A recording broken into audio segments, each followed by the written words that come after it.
will call the meeting to order. Please join in the pledge of allegiance.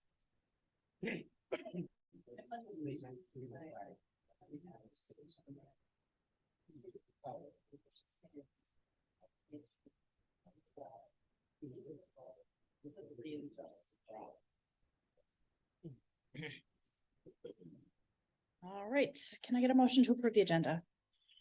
I'll make a motion to approve. Got a motion by Councilmember Hirschman, I second. second by Councilmember Welch. Any further discussion? All those in favor say aye. Aye. Opposed, same sign. Motion passes. All right, Brent, we are gonna shoehorn you in here between 3 and 4 with some updates. Yeah, just got a couple of things. So, and we posted this on the city's website and Facebook page, but our Granicus system, which live streams our council meetings, is down. So you can access via Zoom, and we are recording the Zoom, so it'll be available later, but we just don't have the Granicus system working. It's either a software or hardware failure that we're working on. So we apologize for the inconvenience. And I know eventually we would get to it, but welcoming council member Reed Welch. We do now have a vacancy on the planning commission. So just wanted to get some feedback or direction from the city council on filling his vacancy as second alternate. You have a couple of choices. You can one, fill the position based on the applicants that you had during the last round. Two, just open it up immediately for letters of interest like we would normally, or three, you could wait to our regular kind of March time frame where we do commission applications, just to stay in line with current terms, as far as terms of, am I saying that right? Terms of service, length of service. Can you say those options one more time?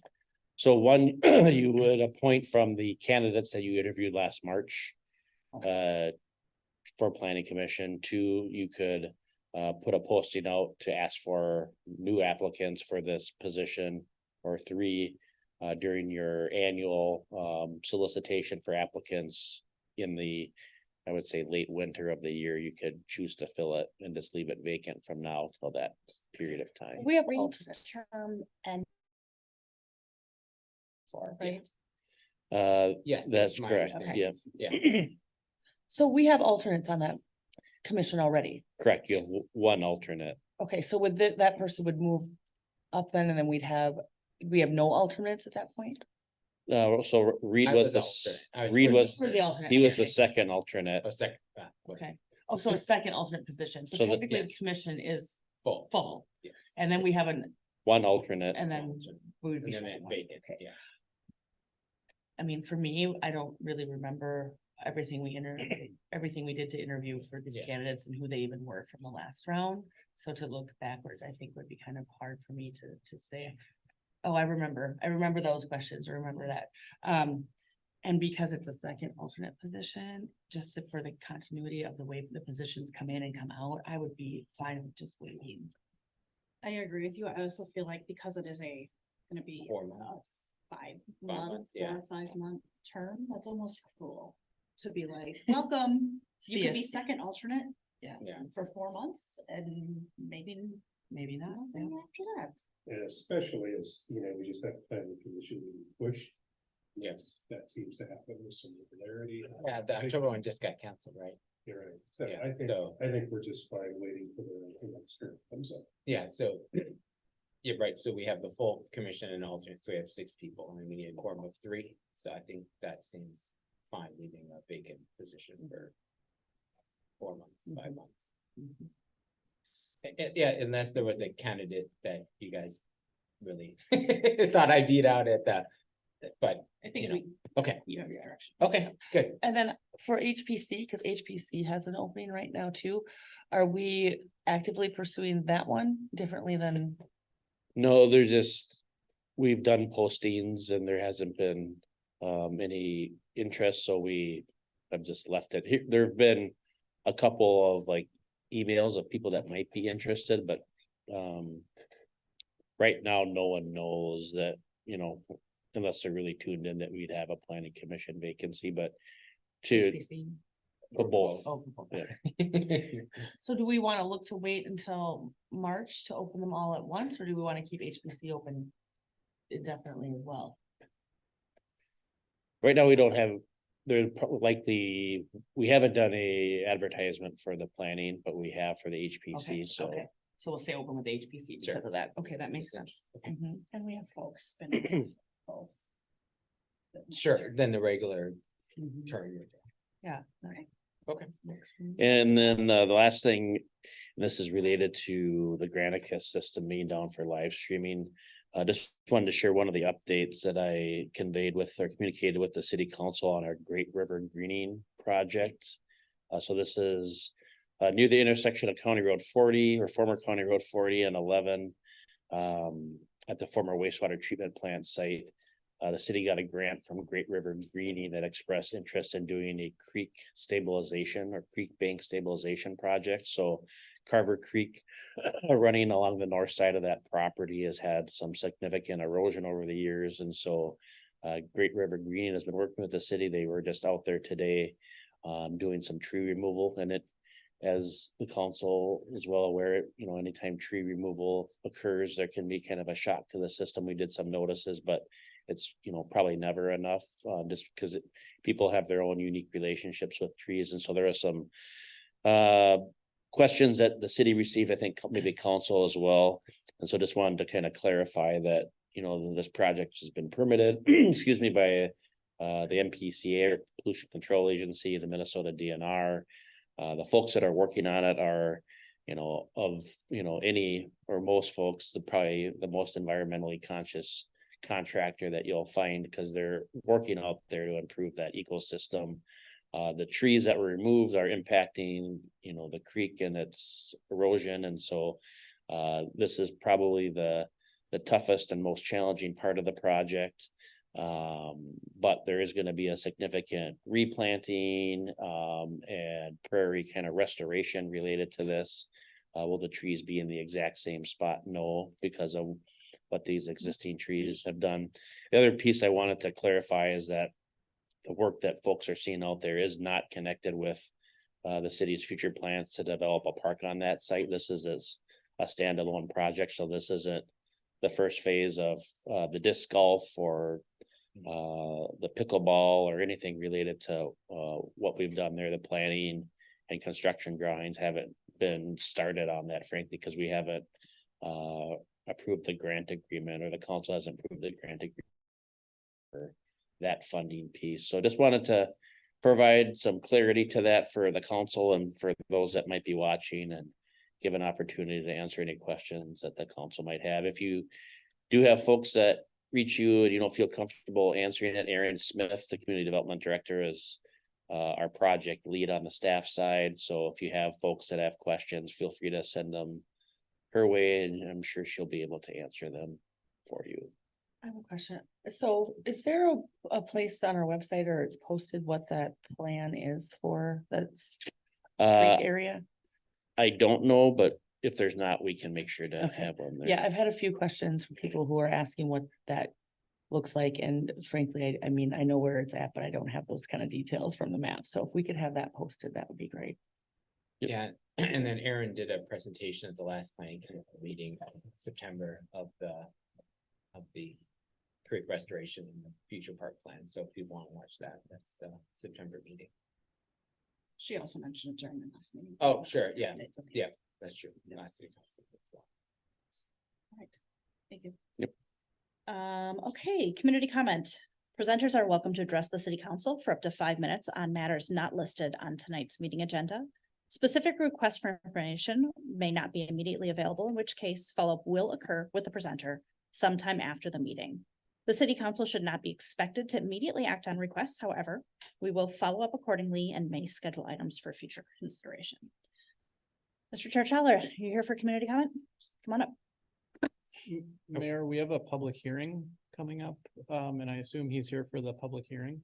So that would be. So that something would be, he can have his opportunity to speak then. I mean, if Great. he wants to talk about something that's not on the agenda, he's of course welcome to public comment, but I anticipate that he's here for the Okay. special. So do you understand that? So you're welcome to sit there and stay there, but we're gonna do the public hearing because I understand, yeah, I assume you.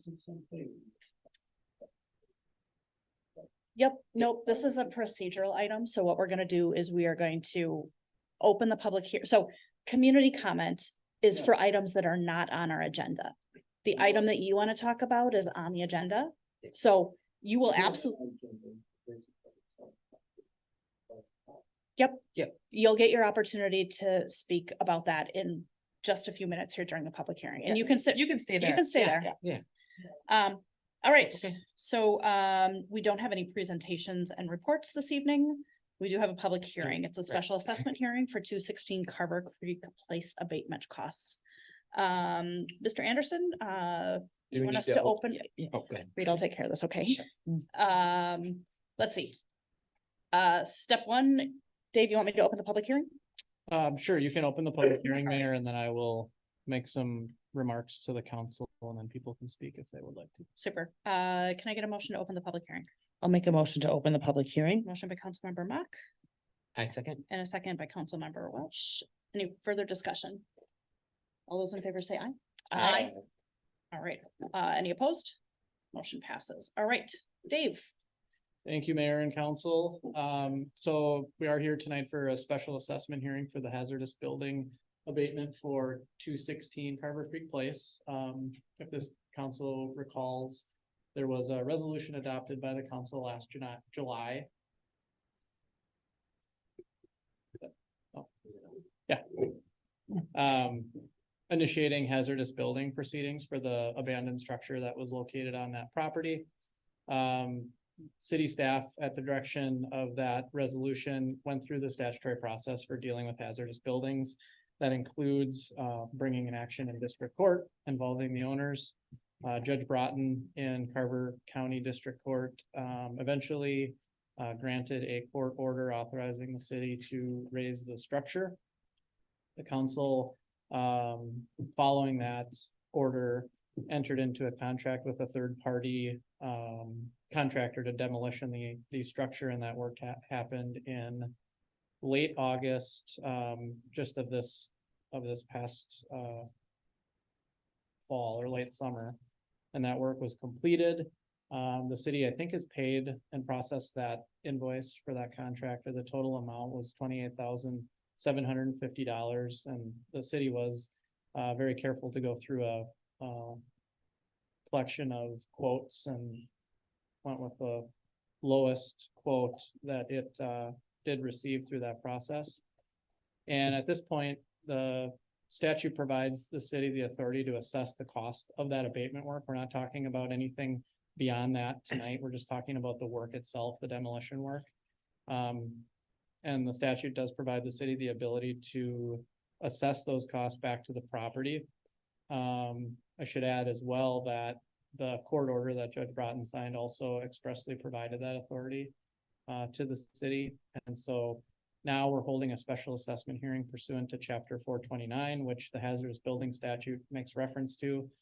This council doesn't do many special assessments through 429. A lot of cities do street projects and assess properties through that statute, so they're more familiar with it. But the way we do these hearings is that we publish and mail out notices to all affected property owners of the public hearing tonight. That notice went to Mr. Tartala. It was both mailed and emailed to him as a courtesy within the statutory timelines. And so there is a resolution in front of you tonight, which kind of outlines the procedural elements, where we're at. And ultimately what it does is it directs staff to levy the assessment and send it to the county to be collected against the property on property taxes for payable 2024, which would be next year. I learned on my way to Carver tonight that Mr. Tartala did indeed submit a written objection to the assessment, which we've received. I've taken a look at it. Nothing in the objection, from my perspective, changes the recommendation in terms of tonight. The council is still free to adopt the assessment role and approve the resolution. And that would be the recommendation of staff as well. I'm happy to answer any questions. Of course, we are here for a public hearing and Mr. Tarchal is present, so he can certainly have an opportunity to address the council if he likes to. Thank you, Dave. Yeah, thanks. All right, now, Mr. Tarchello, we're at the point of the public hearing where you can make your comments. My name is Anthony Chala. I'm the owner of 216 Carver Creek Place, as you know. Actually, myself and my wife are the owners, both are we the owners.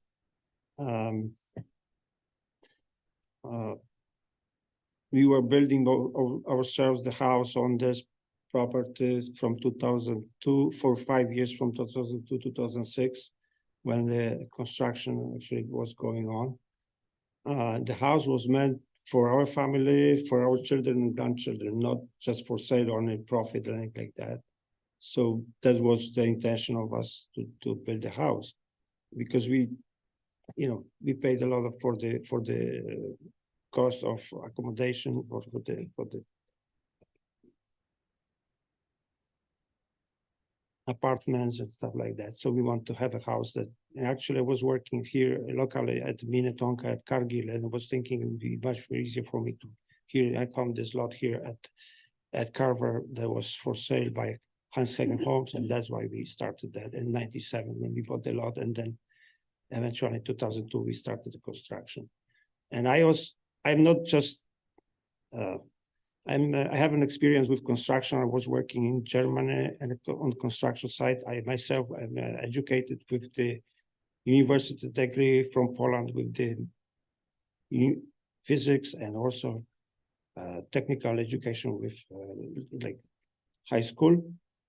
So I'm not just can understand all the drawings, everything. So it was just very easy to start the construction and not a problem for me.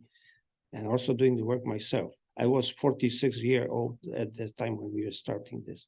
So it took a long time, but actually we were able to do it. So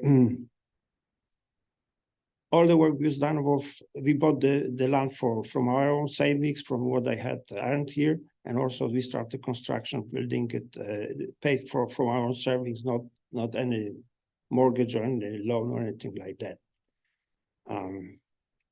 And doing the work ourselves, and also my wife helped. Also sometimes my friends came. So, but anyway, it took 5 years, very hard work. Because of the weather, everything was very difficult to continue the work. But eventually, despite all these odds, we were able to finish the outside of the house, as this was required by the agreement with the city of Carver that we signed in 2004. Because the construction was going longer than we expected, and we signed the agreement to finish outside of the house. And the time the inspector was Mr. Williams. He actually advised us, and he made all the inspections. So we passed all the inspections successfully, and the quality of work was excellent. So we passed all the inspection for the house. And nothing was missing, like as far as what we learned from the information from 18th of July last year, that was said that we didn't even have enough all the inspections for the house. So everything was passed at that time. Now, unfortunately, at that time, my wife got sick. Very serious problem with cancer-related sickness. She had to undergo an operation in Canada for her sickness, and she's survived, but still it's not easy, because then he has to make some payments for the medical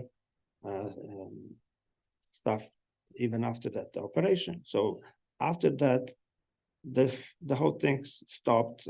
We could not continue the construction so much as we wished, but still didn't sell the house, because at that time I was thinking nobody would buy the house that's not finished. At that time, the houses were down, and we were not even thinking to sell it at that time.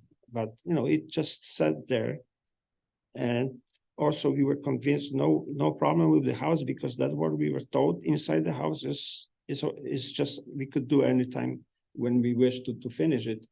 And the only thing now came out that we don't have the drywall, and it's causing the fire to could be fire there. So if the fires there, it could burn fast and then cause a problem. But we didn't know that if we were, for example, knew that at that time, like 2006-07, that this is a problem, we would just finish it, just what we could do to fix those things, of course. But we didn't know. And suddenly, as you know, the house is destroyed now, they're demolished. So because of that procedure to start this hazardous building, I wasn't even aware or anything like that. It was very much surprise to us that it happened. We were not here to immediately respond to these things, and it is destroyed now. That's not and actually the house is it's in an excellent condition was, and it's about $200,000 value. So now we face with this cost for $43,000 for the attorney fees and then the demolition cost. So I was thinking, why would not be able to figure out some other simpler way to fix these problems or even sell, because I was trying to find people to sell it.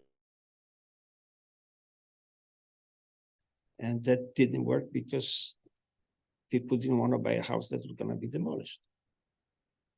That didn't work too. So, and anyway, so now at that stage, I don't have house. I'm homeless basically, because that was where we keep our stuff from the mobile home that we left. We were living in the shack copy before during the construction. So I moved the stuff here to the house, and I didn't have a clue that would cause a problem also, because there was some oil or something like that it caused a problem. So I could put it some other place or even just drop it. But anyway, that also was that the inspection came there and just find those things. So that caused building hazards. Also, there was some problem with the bacterial acid, which was just somebody broke the window on a basement. And then suddenly this acid container was damaged and it started to leak there. But then immediately I got a letter from the city of Carver say that we have to fix that window. So immediately I fixed that window, but no letter saying that there is any problem inside about the fire or any drywall or anything. So it was 2019. So still over these years, we didn't have any letter informing us of any problem with the house. And there was many different building inspectors, officials. And I learned recently that my building official that was inspecting it, Mr. Will, was also not working here anymore. So I recently learned that. Because he had all these paperwork. I didn't contact him yet. Was not able to find him to explain what was going on. So now, since there's another, so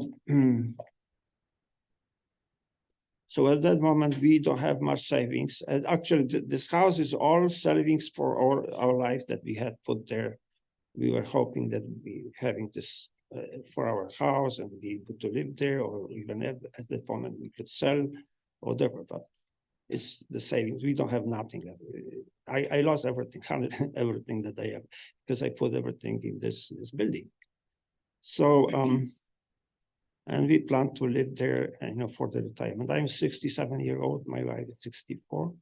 We had 2 children that are educated, but they have own life. So because of those things, I would like the city council and the city management for understanding my situation and find if there is possibility of some help in my situation, that happens. If there is any possibility still, I just try to address that, if the city would find anything yet. But I mean, I know it's hard thing. We had to pay all those things. Unfortunately, the demolition happened. There's not much we can do. So that's why I please ask the city council to stop this, assessment and payment for me, and even demolition costs, if it's possible to or even over longer time, maybe. Somehow. I don't know, and that's what I need, just that's my address here today. Thank you very much. Thank you, Mr. Tarshall. All right, I do not see anyone else here to make any public comments. After all public comments are received, the hearing will be closed and no further comments on this issue will be received at this meeting. So last call for comments. Right, I would entertain a motion to close the public hearing. I'll make a motion to close the public hearing. Got a motion by Councilmember Mott A second? and a second by Councilmember Welch. Any further discussion? All those, I do have a question If there's any questions, I can answer. so, for the attorney. Should we wait? let's wait, because we're gonna Okay, let's discuss close it the next. section So let's now. close the public hearing. And somebody really, know if I'm doing this wrong, but, let's see. All those in favor say aye. Aye. Opposed, same sign. Motion passes. Okay, go ahead. So question for the attorney then. Is there anything that precludes the property owner from selling the property and realizing the whatever revenue comes from selling it? And then less the assessment. So let's say the property is worth $120,000, property owner would receive that less the assessment.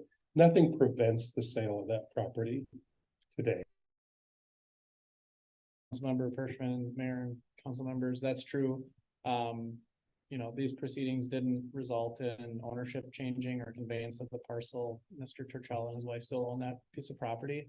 Public records have always indicated that it's free and clear. There are no mortgages or liens or anything, other than potential, liens and assessments from these proceedings. And so to answer your question, that would certainly be an option should they wish to, sell. They could do that. I suspect any buyer would want them to, out of the sale proceeds, pay for the outstanding assessments, but they would then be entitled to any money that exceeds those dollars. Thank you. Any other questions? Is it typical for the assessment to go on as it say first year assessed, the number of years is one? I'm not as familiar with that. It's a good question. So, the statute that actually deals with this states specifically that the assessment is to be payable in a single installment. That is really, I think, the legislature's, attempt and goal to get the city paid back as quickly as possible. That said, that's really a benefit to the city. And if you felt any desire to assess over a longer period of time, I wouldn't be concerned about that, because I think that would only be a benefit to the property owner. Now, you don't have to do that. I mean, keep in mind, this is a lot of taxpayer dollars that went toward this effort.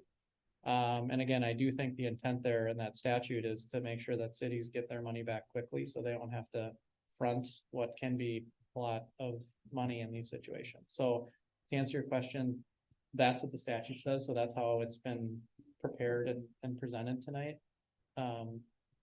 But you do have a little discretion should you feel like you want to go in any other direction. Is the 5% interest rate, is that if you, I guess, default after the first year, would that No, include it immediately? yeah, so the way 429 works, chapter 429 and special assessment works, are that any property owner who's specially assessed has 30 days to pay interest free. Once that 30 days passes, interest is automatically accrued through December 31st of the year following.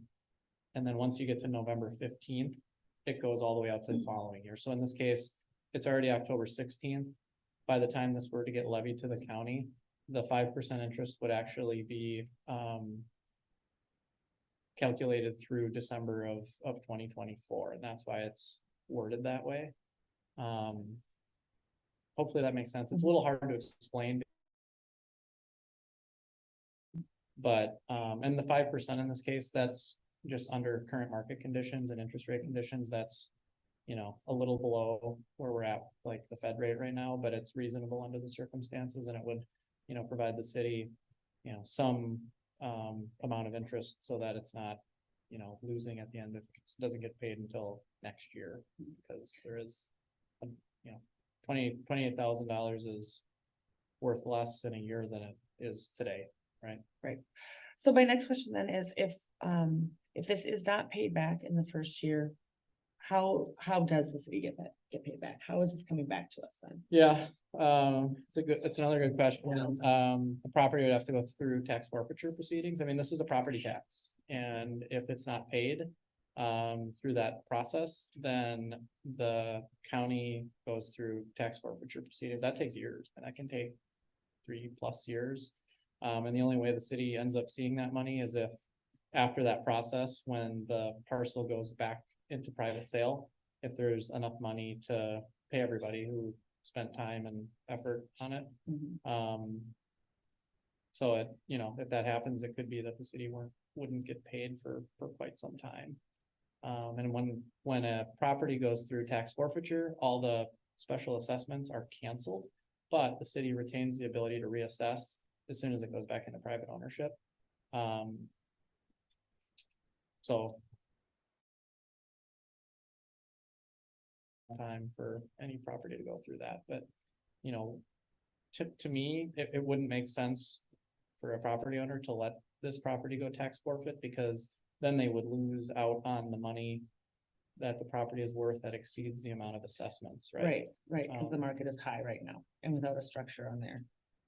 We're not giving advice to anyone here, but common sense would say to sell the property rather than let it go into tax forfeiture is what you're saying. Correct. Okay. All right, thank you. Any other questions? No more questions. All right, anyone want to make a motion?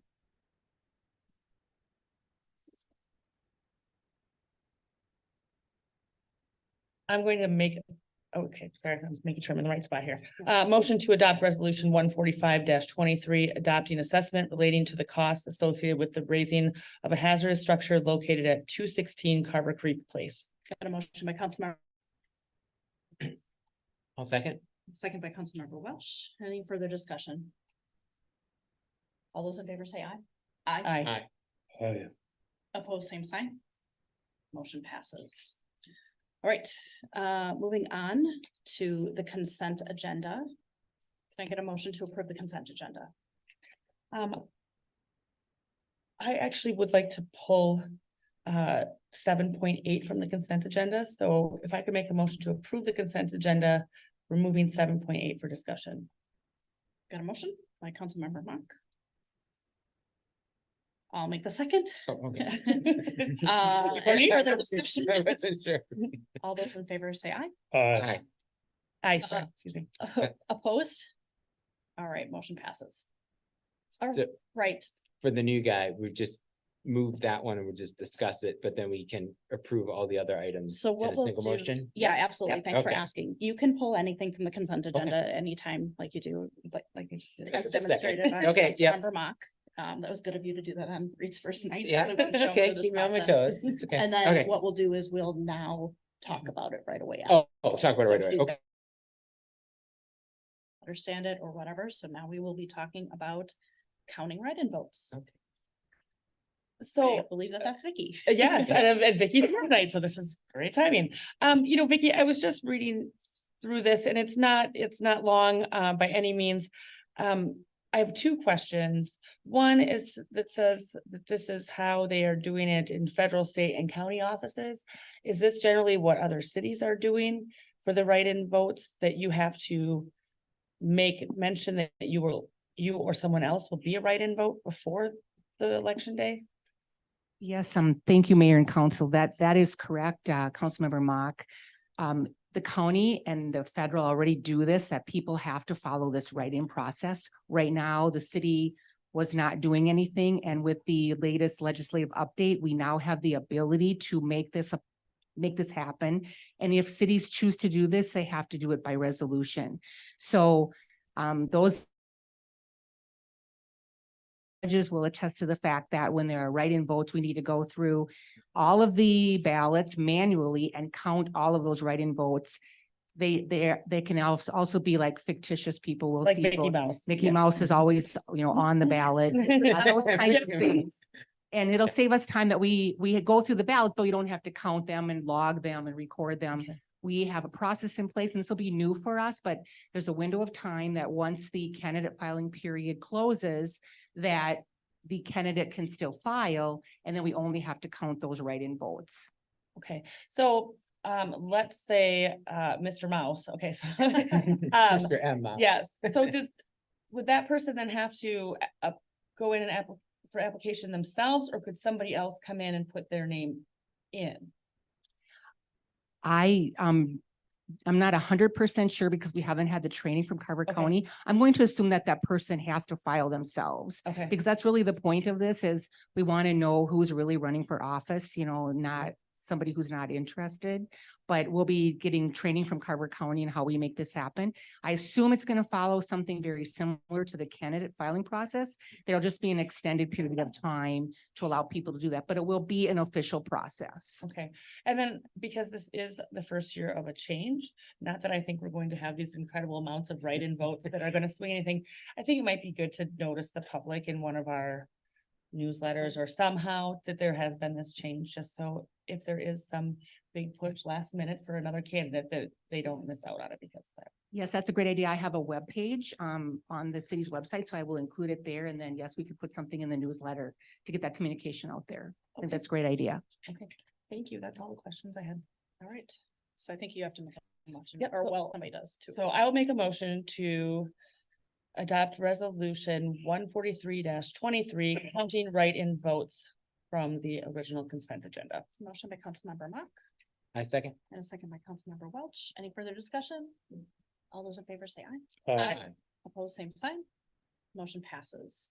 All right, business items, it looks like we don't have any. Communications. I think we went through all of yours. Thank you for bumping those up. I saw, got what you were doing there. Thank you. Appreciate that. Let's see. Then Reed, this is the Okay. time that we just kind of go round robin and talk about whatever we want. Generally, it's what's coming up or what's happened previously. You wanna go first here? Boy. I don't have any updates for council, I'm sorry. I'm really sick. Yeah. No, thank Okay, you. Chrissy. We had an HPC meeting last week, and at that meeting, Brent presented the County Road 40 corridor study to the HPC group. Overall, it was well received. They had a few questions, obviously about the project as a whole. I don't think that there was any big,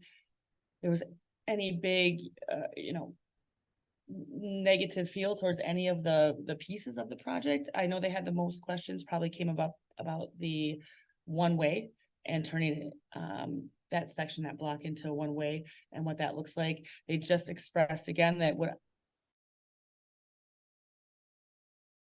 town and to make sure that that is still a priority when we get to just like real design phases of it. So I think those are most of the takeaways, unless there's something you thought I missed. Okay.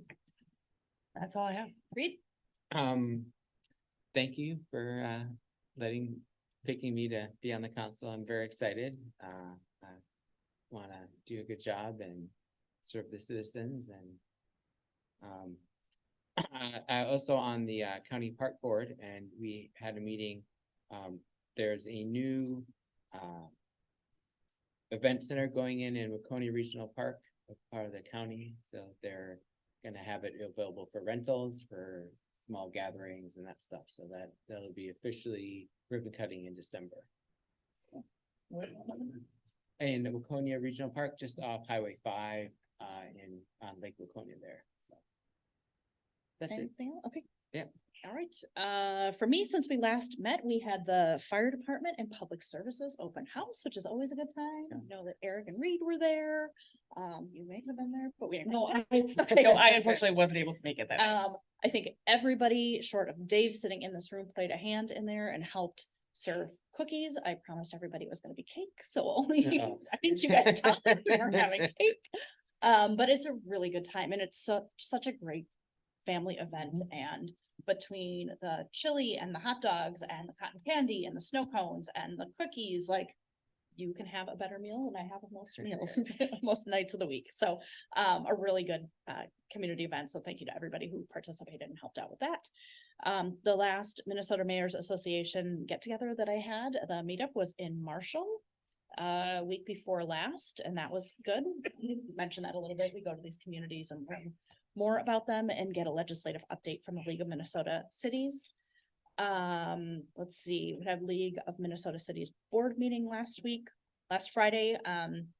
We was a little bit of a busy day. There was a community leaders meeting. That is the meeting that the school district convenes. So it's the mayors and the city managers of all four of the communities that are in the school district. Carver County Board, and then the Sheriff's Department is invited to those meetings. So heard updates from them on their graduation venue. We've heard updates from other communities, and just kind of talked about all kinds of things that affect us. If you hadn't heard, the school district is changing the venue from Grace Church to the Target Center for this year. So let's see. Then Friday afternoon, I met with Representative Carver. We're already putting into place, we are still short that $3.535 million for the levy project. So she's gonna be helping us out by writing a bill so that we can hopefully get into another bonding bill. If you're not familiar, it is the even numbered years that are traditionally bonding bills. There wasn't a bonding bill in 2022. So the one that we had last year that was historic and huge and we got $6 million from was kind of a carryover or a very rare even year bonding bill. Because generally its budget years are are odd, and bonding are even numbered years. Let's see. And then Friday night was the Healing Hands Veterinary Clinic open house. So new Carver business, they're located in Carver Square by Mizzy's and Children of Tomorrow and Carver Dental and Stripe Nutrition and Carver chiropractic specialist of Carver. Really cool to see what Dr. Carissa has done. Really well thought out space.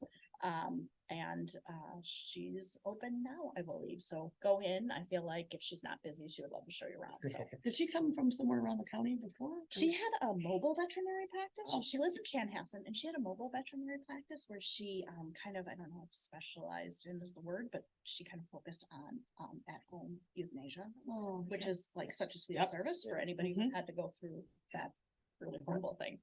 And then the only other thing that I have looking forward, and I'm surprised you didn't say this, is Sunday is trunk or treat. So one of my favorite events, downtown Carver Lions, 1 o'clock to 3 o'clock. The easiest trick or treating your littles will ever have, because you're just going from car to car to car to car. But there will be llamas and face painting and a coffee truck and all kinds of other fun stuff, probably a fire truck as well. So show up. That is all I have. With that, I will make a motion to adjourn. Nobody else wants to go? I'll second. All right, a motion by Mayor Johnson, and a second by Councilmember Pershman. All those in favor say aye. Aye. Opposed, same sign. Motion passes. Good evening.